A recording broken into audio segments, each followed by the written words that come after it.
দুর্নীতি, চাঁদাবাজি, খুন খারাপি, জিনা ব্যভিচারী, এগুলা একমাত্র বন্ধ হওয়ার পথ আছে ইসলামী হুকুমত, ইসলামী শাসন ব্যবস্থা। ইসলামী শাসন ব্যবস্থা ছাড়া মানুষের তন্ত্রমন্ত্র বানানো আইন দিয়া কোনো কাজ হবে না। কারণ আমি বেশি বড় কিছু হয়ে গেছি তাও না, কিন্তু যতটুকু আমাকে আল্লাহ পাক দান করছে এর জন্য আমি শুকরিয়া। আমি প্রথমত আমি গ্রামে লেখাপড়া করতাম। সেখান থেকে লেখাপড়া করার পরে ওখানে অনেক কষ্ট আমি করছি। আমাকে লজিং দিয়েছিল, একবারে জাগির থাকতাম। তো ওখানে যায় আমি এমন কাজ করছি, সারা দিন তারা আমার কাজ করাইছে। রোয়া খেতে, হাল বাওয়া, হাল চাষ করা, পুকুরের মান্দা সিঁচা, তারপরে মাছ ধরা, কামলাদের জন্য, শ্রমিকদের জন্য খাবার আনা নেওয়া করা, আত্মীয় বাড়ি যাওয়া, বাজার ঘাট করা, এত কাজ আমাকে করাইছে। তো যাই হোক, তারপরেও আমি কষ্ট সহ্য করে আমি লেখাপড়া করছি। আমি ওগুলাকে সবুর করছি। ঢাকায়, ময়মনসিংহ, তারপরে ধনবাড়ি, টাঙ্গাইলের বিভিন্ন জায়গায় লেখাপড়া করে আজকে আমি এই পজিশনে আলহামদুলিল্লাহ আজকে একটা মাদ্রাসার মুহাদ্দিস পোস্টে আমি চাকরি করি। দর্শক আসসালামু আলাইকুম, আশা করি আপনারা সকলে ভালো আছেন। আমি সাথে আছি ইসমাইল হোসেন, দেখছেন ইসমাইল মিডিয়া সেন্টার। তো আজকে শুরুতে আমাদের প্রধান অতিথি মুফতি আবুল খায়ের মাহমুদী আমাদের সাথে রয়েছে, যুক্ত হয়েছে আপনাদের সাথে বর্তমান প্রেক্ষাপট, বাংলাদেশের পরিস্থিতি এবং তার জীবন বৃত্তান্ত আমরা শোনার চেষ্টা করব। আমাদের শুরুতে তাকে ইনভাইট করা হয়েছে। আজকে আমাদের অতিথি হিসাবে থাকবেন মুফতি আবুল খায়ের মাহমুদী, সুমধুর কণ্ঠস্বর বক্তা, মুফাসসির কোরআনের, উত্তর টাঙ্গাইলের। তো তার সাথে আমরা কথা বলার চেষ্টা করব। আসসালামু আলাইকুম ভাই। ওয়ালাইকুম আসসালাম ওয়া রাহমাতুল্লাহি ওয়া বারাকাতুহু। তো কেমন আছেন আপনি? আলহামদুলিল্লাহ, আল্লাহর রহমতে আমি অনেক ভালো আছি। আল্লাহ পাকের শুকরিয়া। আল্লাহ সুবহানাহু ওয়া তাআলা আমাকে অনেক ভালো রেখেছেন। সব মিলে আমি আল্লাহ পাকের শুকরিয়া আদায় করছি আলহামদুলিল্লাহ। আপনি কেমন আছেন? জি, ভালো আছি। তো বর্তমানে যেহেতু আজকে আমাদের প্রতি সপ্তাহে একটা শো করে থাকি, আমরা বিভিন্ন ধর্মীয় আলোচক, বিভিন্ন মুয়াজ্জিন বা তাদেরকে আমরা ইনভাইট করে থাকি আমাদের এই শোতে। আজকে আমরা জানতে চাচ্ছি যে মুফতি আবুল খায়ের মাহমুদী কিভাবে হলো, আর মুফতি আবুল খায়ের বর্তমান পরিস্থিতি এবং তার পরিচয়পত্রটা যদি আমরা প্রথমে জেনে নিই। আলহামদুলিল্লাহ, আপনি সর্বপ্রথম আমাকে জানতে চেয়েছেন যে আমি কিভাবে লেখাপড়া করলাম বা এই লাইনে লেখাপড়া এই পর্যন্ত আমি আসলাম, এটা আপনি জানতে চেয়েছেন। ধন্যবাদ আপনাকে।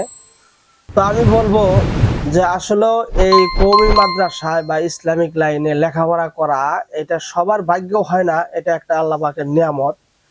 দেখা যায় যে আমাদের সাথে অনেকেই ছিল, আমরা একসাথে এই লাইনে লেখাপড়া করার জন্য আমরা ভর্তি হয়েছিলাম, আমরা অনেক স্ট্রাগল করেছি, কিন্তু তারপরেও তারা সফল হইতে পারে না, শেষ পর্যন্ত আসতে পারে নাই। হয়তো আল্লাহ পাকের কৃপা এবং রহমত দয়া আছে বিদায় আমি আল্লাহ পাক আমাকে এই পর্যন্ত নিয়ে আসছে। তো আমি বেশি বড় কিছু হয়ে গেছি তাও না, কিন্তু যতটুকু আমাকে আল্লাহ পাক দান করছে এর জন্য আমি শুকরিয়া।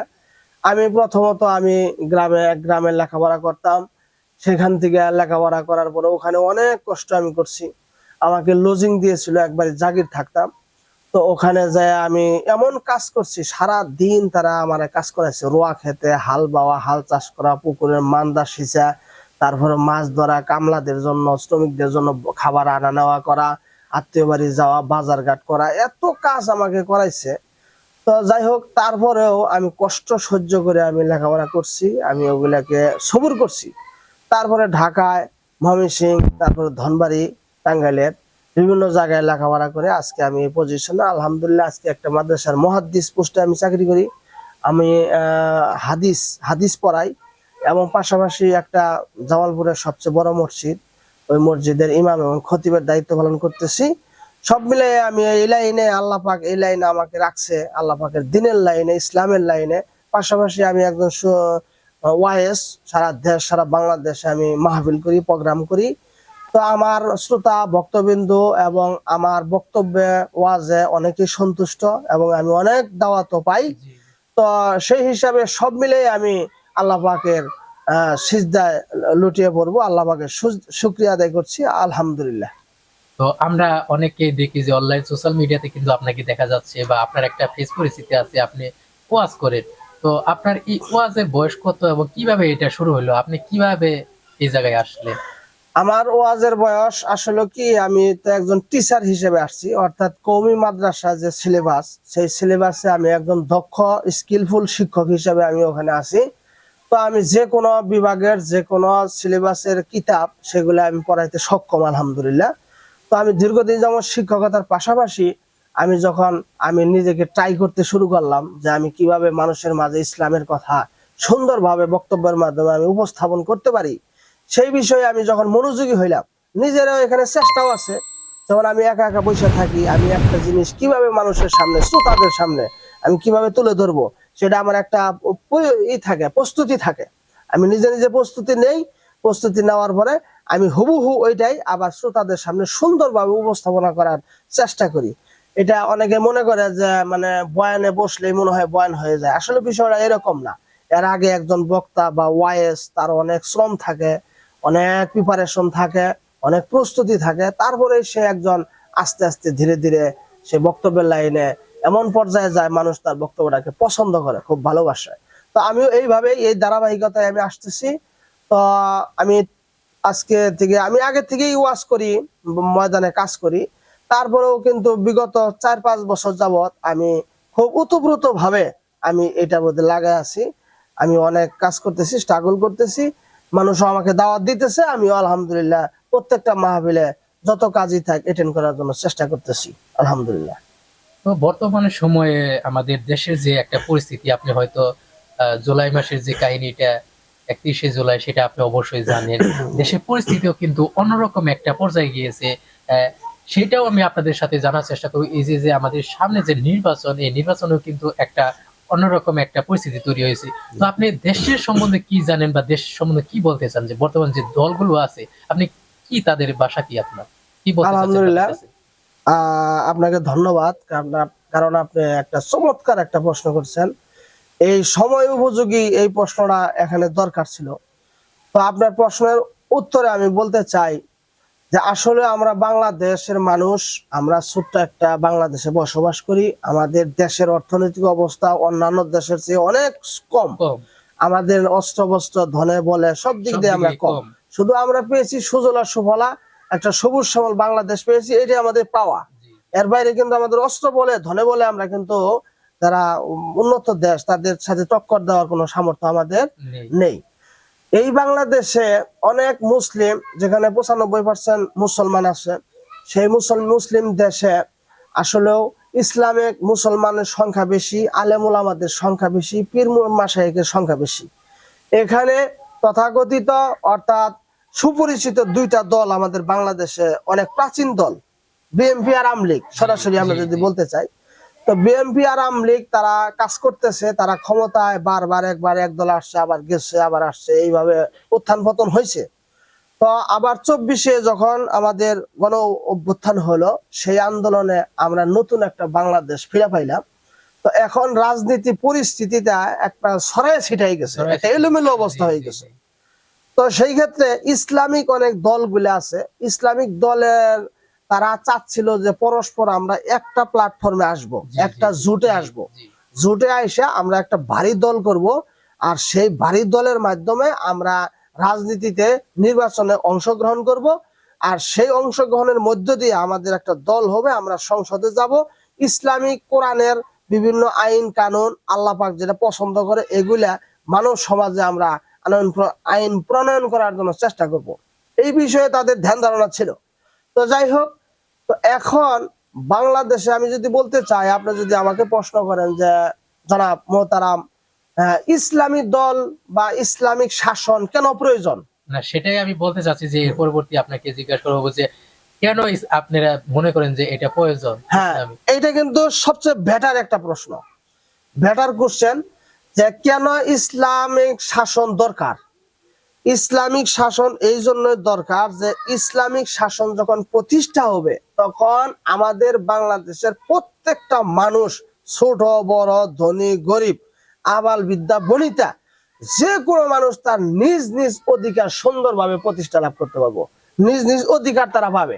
যেমন একজন স্বামী তার অধিকার পাবে স্ত্রীর কাছ থেকে, স্ত্রী তার স্বামীর অধিকার পাবে, সন্তান পিতার অধিকার পাবে, পিতা তার সন্তানের অধিকার পাবে, যারা ধনী তারাও গরিবদের প্রতি, তাদের প্রতি জাকাতের বিধান আছে বা ইসলামিক বিভিন্ন নিয়মকানুন আছে। মানুষ তো দূরের কথা, ইসলাম যদি প্রতিষ্ঠা হয়, কোরআনী হুকুমত যদি প্রতিষ্ঠা হয় কোন দেশে, আর সেই অনুযায়ী যদি সারা দেশ পরিচালিত হয়, তাহলে সেখানে মানুষ তো দূরের কথা, পথের যে কীট পতঙ্গ আছে এবং বনের হিংস্র প্রাণীগুলো আছে, তারা পর্যন্ত, শিয়াল কুকুর পর্যন্ত নিরাপত্তা লাভ করতে পারবে। তো আমরা যে বিষয়টা, অনেকেই সাধারণ জনগণ যারা আছে তাদের মনের ভিতরে একটা ভাবনা, যদি হুজুরের যে মানে যদি ইসলামিক আন্দোলন হয়, তারা নাকি নারীরা নাকি ঘর থেকে বের হইতে পারবে না, মানে অন্যরকম, মানে অন্যরকম একটা সৃষ্টি হবে তাদের উপরে। আসলে যে এই যে একটা ভয়, যে আমরা যদি তাদেরকে ভোট দেই বা তাদেরকে যদি একটা জায়গা দেই বা আমরা যদি প্রধানমন্ত্রী তৈরি করি, তাহলে কিন্তু আমরা সেইভাবে চলতে পারবো না বা বাইরে হইতে পারবো না, আমাদের কোনো থাকবে না, আমরা গার্মেন্টসে চাকরি করতে পারবো না, নারীদের অধিকার বলতে ওই রকম কোনো কিছু থাকবে না, বন্দি কারাগারের মতো থাকতে হবে। এটা আসলে কতটা যুক্তিপূর্ণ বা এটা কতটুকু সত্য, মানে আসলে এটা আপনি যদি বলতেন এই হ্যাঁ, বিষয়ে। আমি বলবো যে যে প্রশ্নটা আপনি করছেন সম্মানিত, তো এটা সম্পূর্ণ একটা ভুল ধারণা। মানুষের আসলে ইসলামটাকে কেউ জানে না, এই কারণেই কিন্তু মানুষ এইভাবে ধারণা করে। বর্তমানে আমাদের মা বোন নারীরা যারা আছে তারা একটা আশঙ্কা করতেছে, যে আপনি যেটা বললেন যে ইসলাম যদি প্রতিষ্ঠা হয় এই বাংলাদেশে, তাহলে আমাদেরকে কালো বুরকায় আমাদেরকে আবৃত করে ফেলবে, জি, জি। আমরা ঘর থেকে বের হইতে পারবো না, আমাদের স্বাধীনতা হরণ হবে, আমরা বাজার ঘাটে মার্কেটিং করতে পারবো না, জব করতে পারবো না, চাকরি করতে পারবো না, আমরা স্বাধীনভাবে আমাদের সন্তানদেরকে আনা নেওয়া করতে পারবো না। তো এই যে একটা ভয় ঢুকছে, আসলে এটা সম্পূর্ণ একটা ভুল ধারণা। কারণ ইসলামের মধ্যে যখন সবার অধিকার নিশ্চিত হবে, তখন কোনো মানুষের কথা বলার অধিকার নাই যে আমার অধিকার হরণ হইতেছে। কেন? একজন পর্দানিসীন মহিলা যদি ইসলাম মাইনা চলে, সে বাজারে যাইতে পারবে, মার্কেট করতে পারবে, ব্যবসা করতে পারবে, ব্যবসায়িক প্রতিষ্ঠান করতে পারবে, মেল ফ্যাক্টরি করতে পারবে, তারপরে নিজে উদ্যোক্তা হইতে পারবো, যে কোনো নারী উদ্যোক্তা হইতে পারবো।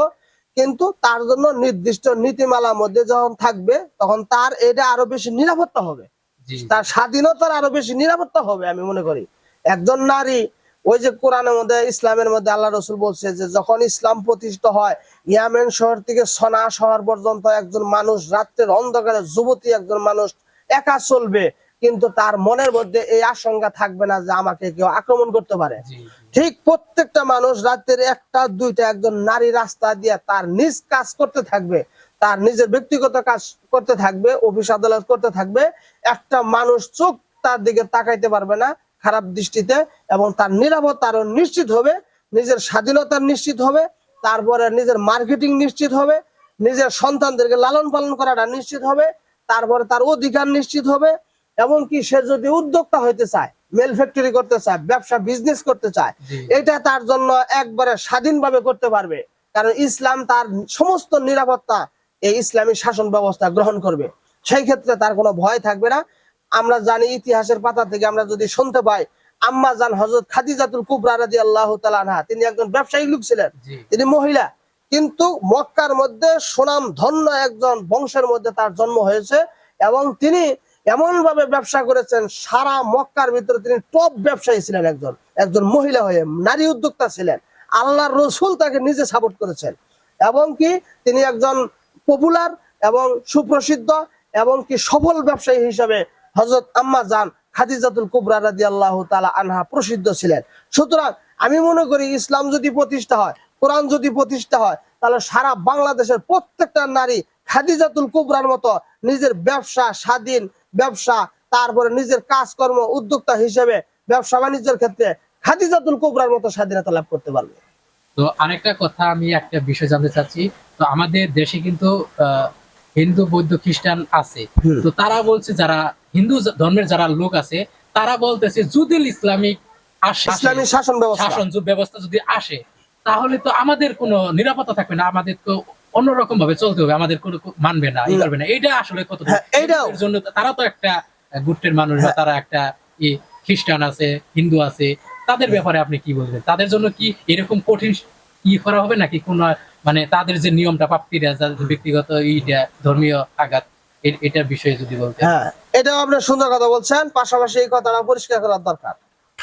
তো আমি এই বলবো যে ইসলাম এত অসুন্দর না, ইসলাম এত অপরিপক্ক না যে যেই দেশে ইসলাম প্রতিষ্ঠা হবে সেই দেশে একজন অমুসলিম বসবাস করবে, হিন্দু, বৌদ্ধ, খ্রিস্টান তারা বসবাস করবে, আর তাদের নিরাপত্তা হবে না, এটা হতে পারে না।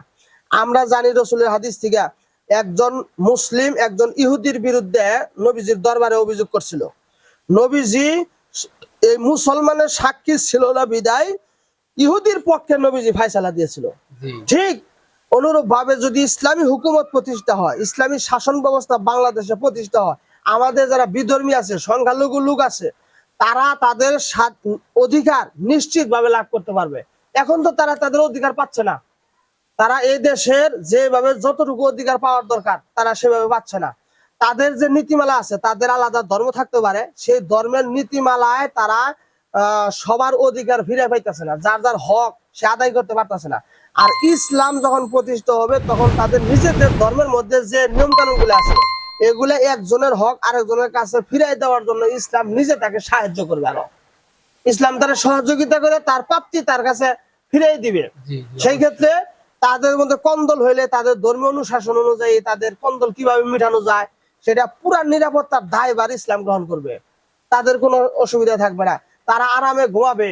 তাদের জমা জমি ফসল, তারপরে গবাদি পশুগুলা, এগুলা ইসলামী রাষ্ট্রনায়কের পক্ষ থেকে যে আমলা থাকবে তারা তাদের বাড়িঘর পহারা দিবে, তারপরে তাদের ক্ষেত খামার পহারা দিবে, তাদের কোনো ত্রুটি যেন না হয় ফসলাদির মধ্যে সেগুলো পহারা দিবে, তাদের জানের নিরাপত্তা দিবে।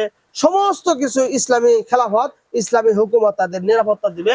এই ব্যাপারে আরো তারা আগের চেয়ে অনেক ভালোভাবে নিরাপত্তার সাথে বসবাস করবে এবং তাদের কোনো অভিযোগই থাকবে না যে আমাদের ইসলাম প্রতিষ্ঠার ব্যাপারে এই অসুবিধা হয়েছে, আমরা ঘর থেকে বাড়িতে আসতেছি না, আমাদের উপর নির্যাতন করা হইতেছে না, এরকম কোনো অভিযোগই তাদের থাকবে না। তাদের ধর্মের অনুযায়ী যা যা করার দরকার সেটা ইসলাম সহযোগিতা করে আরো তাদের প্রাপ্তি তাদের কাছে ফিরিয়ে দেওয়ার জন্য চেষ্টা করবে। অতএব এই বিষয়ে আশঙ্কা করার কোনো সম্ভাবনা নাই এবং আশঙ্কা করাও যাবে না। আর আমরা এই প্রশ্নগুলো আসতেছে কেন? কারণ ইসলামী খেলাফত আমরা কোনোদিন দেখি নাই, ইসলামী শাসন ব্যবস্থা আমরা কোনোদিন দেখি নাই। যদি আমরা দেখতাম তাহলে সে বুঝতে পারতাম এটার পূর্ণ রূপরেখা কি। আসলে যখন পূর্ণ রূপরেখা আমাদের সামনে আসবে তখনই মানুষের সততা, তার বাস্তবতা যাই না, তখন মানুষ আনন্দিত হবে আর বলবে না মুসলিম যেরকম নিরাপত্তার সাথে আনন্দে এই পৃথিবীতে বসবাস করে, আমরা অমুসলিমরাও, হিন্দু বৌদ্ধ খ্রিস্টানেরাও তাদের সাথে আনন্দে একই সাথে চলাফেরা করতেছি, আমাদের অধিকার হরণ করা হচ্ছে না, আমাদের ধর্ম রীতিনীতি অনুযায়ী আমরা স্বাধীন এবং আমরা যা ইচ্ছা তাই করতে পারতেছি। এটা ইসলামী হুকুমতই তাদের আরো উল্টা সহযোগিতা করবে, এটা তাদের কোনো বিপদের কারণ নাই। এই যে বাংলাদেশে রিসেন্টলি আমরা যে ঘটনাগুলো দেখতেছি, ডাকাতি, ছিনতাই, দিনে দুপুরে, এই কিছুদিন আগেও একটা ঘটনা ঘটলো, যেটা যে পাথর নিক্ষেপ, আপনি জানেন কিনা সেটা কি একটা ঘটনা? তো আসলে এটা কোন দল বা কে করলো সেটা আসলে কিন্তু এই বিষয়ে যদি আপনি বলতেন যে আসলে এটা কিভাবে সমাধান করা যায়, মানে এটা কি পরিস্থিতি ছিল, মানে আপনি আপনার অনুযায়ী কি বলেন? এটা আসলে এটা অনেক দুঃখের একটা বিষয়, যে ভিডিওটা দেখা মাত্র মানুষের বুক চিরে যায়, মানুষের অন্তর কেঁপে ওঠে যে একজন মানুষ এইভাবে আরেকজন মানুষ যত অপরাধী হোক তাকে আইনের আওতায় নিয়ে তারপরে তার বিচার কার্য করা উচিত। কিন্তু এইভাবে রাস্তায় ফেলে পুরা জাহিলি যুগকে তারা হার মানাইয়া এইভাবে যে একজন মানুষকে হত্যা করছে পাথর নিক্ষেপ করিয়া, একজন জীবিত মানুষকে পাথর নিক্ষেপ করিয়া মারা এত সহজ না, তার জীবনটা কিন্তু এত তাড়াতাড়ি বের হয় না। যখন বড় বড় পাথর তার বুকে চাপা দিছে, উপরের থেকে লাগাইছে, তখন কি কষ্টে, নিদারুণ কষ্টে তার জীবনটা ওখান থেকে বের হয়েছে, এটা আমরা সবাই দেখছি। তবে এখন স্পষ্ট ভাবে বলা যাচ্ছে না যে এটা কোন দল। অনেকে বলতেছে যে এটা বিএনপি দল বা বিএনপি দলের প্রতি নাম দিতেছে, ট্যাগ লাগাইতেছে। বিএনপি দলের কথাই দুর্নামটা বেশি আসছে, কারণ তাদের চাঁদাবাজির কথাই এখানে বেশি কথা উঠে আসছে। অনেকেই বলতেছে, সাধারণ পাবলিকেরা বলতেছে। তারপরে আমরা নিশ্চিত জানি না আসলে বিএনপি নাকি অন্য দল। তো মানুষের ধারণা যে এটা বিএনপিরাই করছে, চাঁদাবাজিরা ওরাই করছে। তা এটা জায়গা জায়গায় মিছিল হয়েছে, যে বিএনপিদের বিরুদ্ধে মিছিল হয়েছে, চাঁদাবাজি বন্ধ করো। ওই যে সরমুনা পীর সাহেব বলছিল যে চাঁদা জমা দিলেই পুরস্কার, না দিলেই ধরা পড়লে বহিষ্কার, মানুষের কাছে বন্দী হয়, তখনকার বলা হয় যে তাদের দল থেকে বহিষ্কার, এইভাবে বলছে। হ্যাঁ, তো যাই হোক, আসলে বাস্তবতা তাই। তো আমি মনে করি যে সেটা বিএনপি করুক, আমলি করুক, জামাত করুক, যেই করুক, কিন্তু এই ধরনের ঘটনা আমরা কোনোদিন কাম্য নয়, আমরা মেনে নিতে পারবো না। আমার কথা হচ্ছে যে এটা বিএনপি করুক আর আমলি করুক, যে দলের লোকই করুক, অপরাধ তো অপরাধী, সেটা কোন দলের দেখার কোনো বিষয় না। অপরাধ যেটা হবে সেটা বিচার করতেই হবে, সেটা হলো আলাদা বিষয়। এখন বিএনপি থেকে করলো না আমলি থেকে করলো না ইসলামিক থেকে করলো, সেটা কোনো অপরাধ তো অপরাধী, যে অপরাধ করছে তার অবশ্যই শাস্তি পেতে হবে, কেন করছে সেটা আমাদের বিষয়। তো আজকে আমি আপনাদের সাথে আড্ডা দেওয়ার চেষ্টা করলাম এবং বিষয়টা জানার চেষ্টা করলাম। তো সবাই একটা ভুল ভ্রান্তিতে চলে গেছে যে দেশটা আসলে নৈরাজ্য ভাবে তৈরি হয়েছে, কোন দেশে কারা মানবে, কেউ কারে মানতেছে না, অন্যরকম পরিস্থিতি হয়ে গেছে। তো আমি লাস্ট আপনাদেরকে একটা কথা বলার চেষ্টা করব। তো বর্তমানে আপনি কি চাচ্ছেন, মানে কেন আমাদের এইটা আমাদের করা দরকার, এই বিষয়ে আমরা শেষ করার চেষ্টা করব সংক্ষিপ্তে। তো আলোচনার সঙ্গে যেহেতু শেষ পর্যায়ে আমরা চলে আসছি, তো আমি বলতে চাই যে সম্মানিত এই দেশের বাংলাদেশের মুসলিম এবং আপামর অন্যান্য ধর্মের লোকদেরকেও আমি আহ্বান করছি যে আপনারা যদি এই দেশটা সুন্দরভাবে চালাইতে চান, নিজেকে নিরাপত্তায় রাখতে চান, আমার ভাইকে নিরাপত্তায় রাখতে চান এবং সমৃদ্ধশালী একটা দেশ যদি আপনি করতে চান, তাহলে ইসলামী হুকুমত ছাড়া, ইসলামী ব্যবস্থা ছাড়া এটা অন্য কোনো বিকল্প পথ নাই, যেটা মুসলমানদের জন্য নাই, অমুসলিমদের জন্য নাই।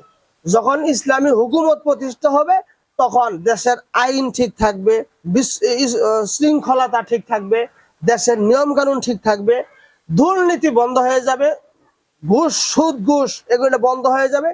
যখন একটা দেশের দুর্নীতি বন্ধ হয়ে যায় তখন অটোমেটিক ওই দেশ সচল হইতে থাকে। যখনই একটা দেশের দুর্নীতি বন্ধ হবে আর আইন ব্যবস্থা যদি সুন্দরভাবে কাঠামো দেওয়া থাকবে, আইন ব্যবস্থা সুন্দর থাকবে, ন্যায্য পাওনা ন্যায্য অধিকার প্রতিষ্ঠা হবে, তখন ওই দেশের মানুষ যদি বৈশাও থাকে, হাফ অর্ধেক যদি বৈশাও থাকে, অলসতাও যদি করতে থাকে, তারপরে ওই দেশ উন্নত হইতেই থাকবে, সমৃদ্ধশালী হইতেই থাকবে।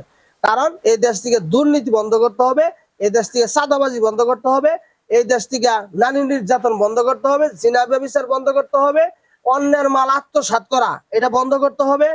আপনি আজকে একটা অফিসে যাইতেছেন, আপনি ওটা অটোমেটিক কাজ হওয়ার কথা বিনা টাকায়, আপনি ওখানে 10,000, 15,000, 20,000 টাকা দিতেছেন সুদ ঘুষ। এই ঘুষ দিয়েও আপনি কাজটা করতে পারতেছেন না, কারণ ওইটা একবারে টপ লেভেল পর্যন্ত লোকেরা ওই ঘুষটা খায়। ওই ঘুষটা পচতে পচতে পচতে পচতে অনেক মোটা একটা অঙ্ক দাঁড়ায় যায়, ওই অঙ্কটা আপনাকে পরিশোধ করতে হয়। কারণ এটার মূল কারণটা কি? কারণ এই দুর্নীতি, চাঁদাবাজি, খুন খারাপি, জিনা ব্যভিচারী, এগুলা একমাত্র বন্ধ হওয়ার পথ আছে ইসলামী হুকুমত, ইসলামী শাসন ব্যবস্থা। ইসলামী শাসন ব্যবস্থা ছাড়া মানুষের তন্ত্র মন্ত্র বানানো আইন দিয়া কোনো কাজ হবে না। কারণ মানুষ যখন একটা আইন বানাবে তখন ওই আইনের ভাগ দিয়ে আরেকটা বেআইনি বের হবে, ওই আইনটা আবার ঠিক করতে যায় আবার আরেকটা বেআইনি করতে হবে, আবার ওই না আইন সংশোধন করতে যায় আরেকটা বেআইনি কাজ করতে হবে। তার মানে ওই যে কথা আছে না, যে কেউ যদি মিথ্যা বলে ওই মিথ্যা ঢাকার জন্য বলে আরো 70টা মিথ্যা কথা বলতে হয়। ঠিক অনুরূপ ভাবে মানুষের তৈরি আইন দিয়ে যদি দেশ পরিচালনা হয় ওটা শান্তি আসবে না। কারণ ওইখানে যখন দুর্নীতি বের হবে তখন আরেকটা আইন বের করবে, ওইটার মধ্যে দুর্নীতি থাকবে, আরেকটা আইন বের করবে, ওইটার মধ্যে দুর্নীতি থাকবে। আমি ওভারঅল বলতে চাই যে আল্লাহ আমাদেরকে সৃষ্টি করছে, আমরা মুসলিমরা বিশ্বাস করি আল্লাহ আমাদের ক্রিয়েটর, তিনি সৃষ্টিকর্তা। অতএব আমি একটা মেশিন বানাইলাম, মোবাইল বানাইলাম, এই মেশিনটা কিভাবে পরিচালনা করলে তার হায়াত বেশি পাবো, স্থায়ী থাকবে, সুন্দর থাকবে, সেটা মেশিন যে তৈরি করছে সেই ভালো জানে। আমি একটা টেবিল তৈরি করলাম, এটা কিভাবে বসাইলে থাকবে, কিভাবে সৌন্দর্য বৃদ্ধি পাবে, এটা পরিচালনাও কিন্তু যে তৈরি করছে সেই জানে ভালোভাবে। ঠিক আল্লাহ যেহেতু আসমান, বায়ুমণ্ডল, ভূমণ্ডল, সমস্ত জগৎ, মানুষ, ইনসানদেরকে আল্লাহ তাআলা তৈরি করছে, সুতরাং আল্লাহ জানে যে এদেরকে কোন আইন দিলে, কোন আইন অনুযায়ী চললে তারা পৃথিবীতে শান্তিতে থাকবো আর আখিরাতে জান্নাতে যাইতে পারবো, এই বিষয়ে আল্লাহ ভালো জানে। এই জন্য আল্লাহ কোরআনে বলছে যে জমিন আমার, আসমান জমিন আমার, মানুষ আমার, এজন্য মানুষেরা আমার বিধান অনুযায়ী দুনিয়াতে চলবে, কোরআনী হুকুমত অনুযায়ী দুনিয়াতে চলবে, তাহলে ইহকালে তাদের নিরাপত্তা হবে, পরকালে তাদের মুক্তি হবে। এটাই আমি সর্বশেষ বলতে চাই। প্রিয় দর্শক, এতক্ষণ আপনারা শুনছিলেন মুফতি আবুল খায়ের মাহমুদীর সাথে গল্প এবং বর্তমান পরিস্থিতি নিয়ে। আজকে আমরা এই মুহূর্তে এখানে আমাদের শো এবং গল্প আমরা আড্ডাটা শেষ করার চেষ্টা করব। এতক্ষণ আমাদের সাথে ছিলেন এবং সময় দেওয়ার জন্য তাকে অসংখ্য ধন্যবাদ। তো এই ছিল আজকের ভিডিওটি ভালো লাগলে অবশ্যই লাইক, কমেন্ট, শেয়ার এবং সাবস্ক্রাইব করবেন এবং যে কোনো আলেম বা ওলামাদের পরামর্শ এবং সঠিক ভিডিও পাওয়ার জন্য আমাদের সাথেই থাকবেন। যে কোনো তথ্য এবং জানার জন্য আমাদের সাথে থাকবেন, আমরা পরবর্তী শো তৈরি করার চেষ্টা করব। তো প্রিয় দর্শক, আপনারা ভালো থাকবেন, সুস্থ থাকবেন। আমি আরো অনেক প্রশ্ন ছিল, আরো অনেক উদাহরণ দিলে আপনারা আরো পরিষ্কার ভাবে বুঝতে পারতেন, কিন্তু যেহেতু আমাদের সময় স্টুডিওতে আমাদের শুতে সময় অনেক সংক্ষিপ্ত, এই কারণে আমরা বলতে পারতেছি না সম্পূর্ণ। তো এটা অন্য সময় আরো বিস্তারিত আলোচনা করা যাবে যে ইসলাম প্রতিষ্ঠা হলে কি কি সুবিধা হবে। হ্যাঁ, এটা মুসলিমদের জন্য যেরকম ভাবে সুবিধা, অমুসলিমদের ওইরকম ভাবে সুবিধা হবে। সেগুলা পাঠ টু পাঠ একটা একটা করে উদাহরণ দিয়া আমরা বলতে পারবো, এবং ওগুলো সময়ের প্রয়োজন। ইনশাল্লাহ আমরা পরবর্তী শুতে আপনাদেরকে জানানোর চেষ্টা করব। আপনারা যেখানেই থাকুন, কোরআনের পক্ষে থাকুন, ইসলামের পক্ষে থাকুন, ধর্ম বর্ণ নির্বিশেষে হিন্দু বৌদ্ধ খ্রিস্টান মুসলমান সমস্ত মানুষ যেন ইসলাম প্রতিষ্ঠার জন্য তারা আত্মত্যাগ করে, তাহলে সবাই একসাথে সকল ধর্মের লোক শান্তিতে থাকতে পারবে। এটাই আমার শেষ বার্তা। সকলের কাছ থেকে দোয়া চেয়ে আমিও বিদায় নিচ্ছি। আসসালামু আলাইকুম ওয়া রাহমাতুল্লাহ।